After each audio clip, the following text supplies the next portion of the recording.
Tadi Gimana? kita sudah membahas begitu ya tadi seperti apa untuk kebijakan The Fed akan diputuskan di akhir bulan Januari Ya, 2026 begitu ya, sementara BI akan terlebih dahulu begitu untuk RDG di tanggal 20 hingga 21 Januari 2026.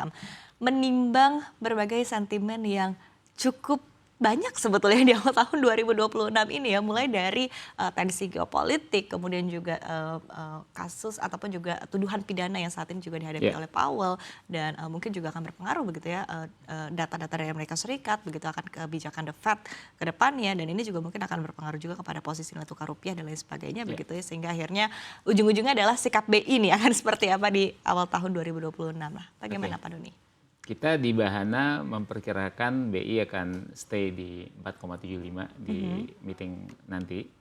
Pertimbangannya adalah tadi benar, tadi sudah disampaikan juga bahwa nilai tukar rupiah,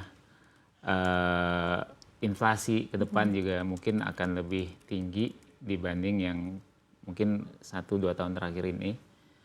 Karena memang pemerintah kan coba mengenjot pertumbuhan, ya pasti ujungnya akan inflasi. Kita lihat juga di food juga inflasinya juga cukup naik di data terakhir.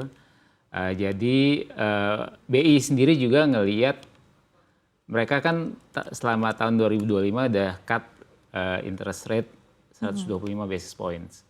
Sementara transmisinya belum jalan nih ke real economy. Tingkat bunga kredit perbankan baru turun sekitar 24 basis point. Tingkat bunga deposito baru turun sekitar 70-an basis point. Jadi masih jauh dari turunnya tingkat suku bunga BI. Jadi selama ini ya transmisi kebijakan moneter BI udah turun 125 basis belum berasa ke masyarakat. Oke. Mungkin ini dulu mungkin fokusnya BI. Ya. Gimana transmisi arah kebijakan suku bunga dia akan kerasa ke masyarakat. Oke. Jadi balik lagi kita ngelihat di next meeting BI akan keep bunga 4,5% dan mungkin BI akan fokus dulu ke gimana caranya tadi transmisi dari kebijakan mereka. Oke. Nah, kalau berkaitan dengan tanggapan ya mengenai pernyataan BI di RDG bulan Desember 2025 begitu ya, menyatakan bahwa masih mencari peluang begitu ya untuk penurunan di tahun 2026 begitu. Melihat posisi rupiah saat ini di kisaran 16.800-an begitu. Apakah seperti apa mungkin pandangan dari Anda, Pak Doni? Ya. Jadi memang BI ini kan stance-nya pro growth sekarang. Jadi targetnya BI nggak cuma jaga inflasi, tapi suku bunga inflasi dan nilai tukar, tapi juga akan support growth sejalan sama pemerintah sekarang yang memang sangat mau growth-nya kita naik lah dibanding 10 tahun terakhir gitu.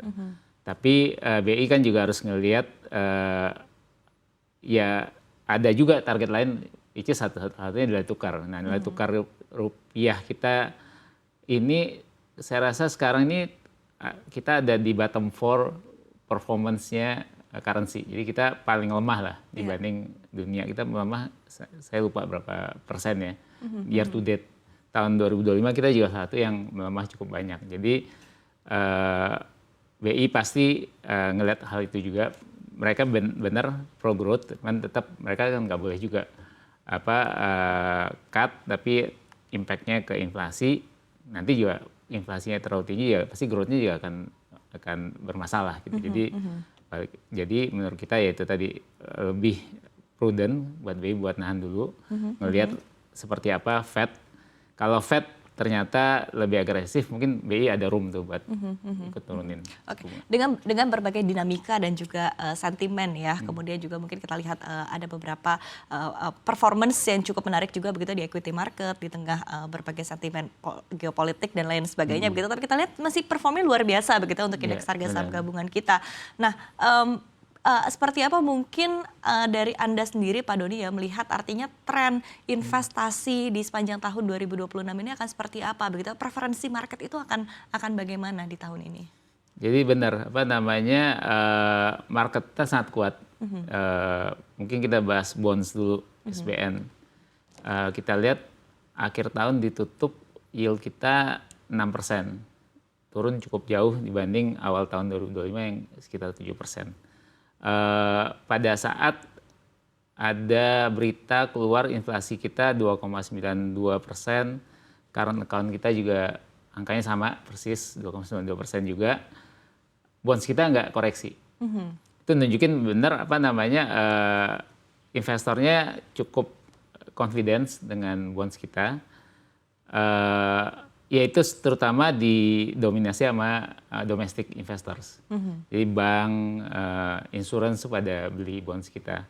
Sementara asingnya kan emang nggak banyak. Sekarang kepemilikan asing di bonds kita turun cukup jauh. Sekarang kalau salah sekitar di bawah 15% sekarang.